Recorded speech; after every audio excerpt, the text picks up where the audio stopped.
Tiga kasus pejabat negara berikut ini menghebohkan publik serta viral di jagat dunia nyata dan maya. Kendati menghebohkan, ketiga kasus direspon beragam oleh publik.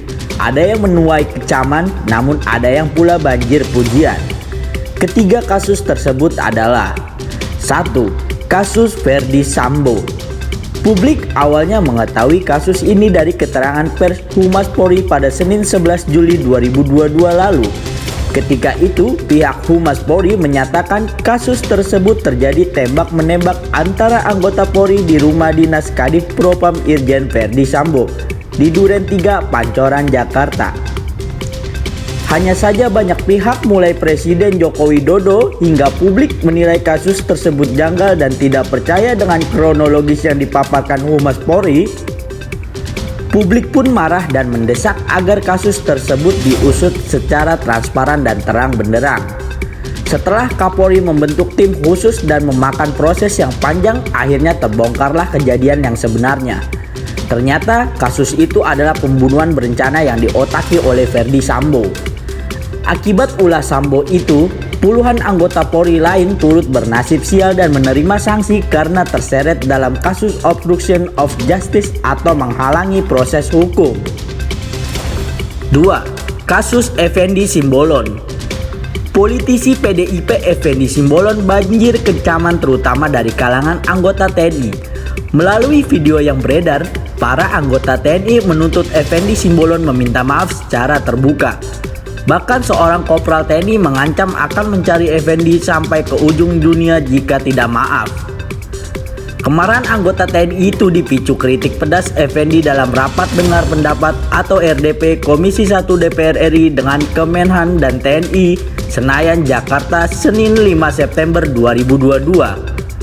Dalam rapat tersebut, Effendi Simbolon mengatakan TNI kayak gerombolan, lebih-lebih ormas. Atas desakan anggota TNI tersebut, Effendi Simbolon meminta maaf di Kompleks Senayan Rabu 14 September 2022. 3. Kasus Ketua DPRD Lumajang. Publik kembali dikejutkan dengan unggahan video Ketua DPRD Lumajang Anang Ahmad Saifuddin yang tak hafal Pancasila di tengah-tengah mahasiswa Himpunan Mahasiswa Islam atau HMI. Sontak video tersebut viral di media sosial. Dalam video tersebut, Anang tidak hafal saat menyebut sila keempat Pancasila.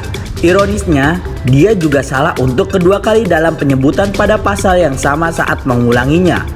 Setelah video itu viral, tanpa ada pihak manapun yang meminta, Anang memutuskan mengundurkan diri sebagai Ketua DPRD dalam rapat paripurna Senin 12 September 2022.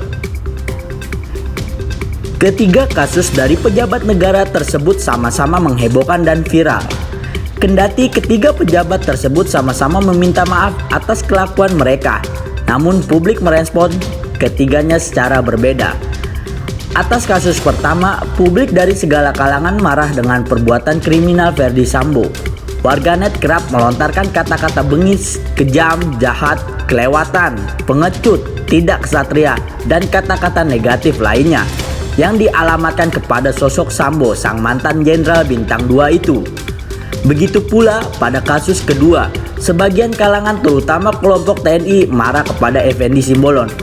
Namun untuk kasus ketiga, publik merespon beragam. Ada yang menilai Anang kelewatan karena tidak hafal Pancasila, ada yang menganggapnya wajar karena hilaf, hingga ada yang menganggapnya lucu. Respon publik yang berbeda tersebut tentulah tergantung dari sikap sang pejabat negara itu sendiri dalam menebus kesalahannya. Wajar, publik marah kepada Ferdy Sambo yang cenderung memperlihatkan ego jabatannya dalam menyikapi kasusnya. Alih-alih mengakui perbuatannya, Ferdy Sambo awal-awal merancang skenario untuk menutupi kejahatannya meski akhirnya meminta maaf.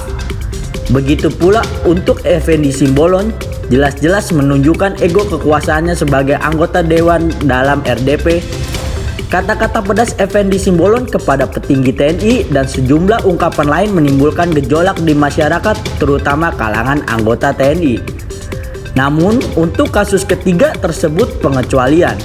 Meski Ketua DPRD Lumajang Anang Ahmad Saifuddin sempat heboh gara-gara tak hafal Pancasila, namun pejabat negara ini menunjukkan sikap yang kesatria. Keputusan pengunduran dirinya dari jabatan Ketua DPRD Lumajang membuat publik bersimpati kepadanya. Seperti yang ditulis akun Twitter @_Vin4 menuliskan, ini baru gentleman. Dia merasa malu karena tak hafal Pancasila dan mundur dari jabatan. Salut Pak buat Anda, sehat selalu. Begitu pula akun @BillyRai2019 menyatakan, Ketua DPRD Lumajang Anang Ahmad Saifuddin tak hafal Pancasila. Respect DPRD Lumajang. Sementara di Instagram @RoniSHilman berkomentar, ini pemimpin yang amanah.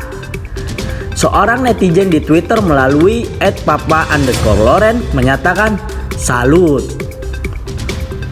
Karena tak hafal Pancasila, Ketua DPRD Lumajang mundur dari jabatannya. Patut dijadikan contoh sebagai standar etika pejabat yang tahu kesalahan dan mengakui kesalahannya.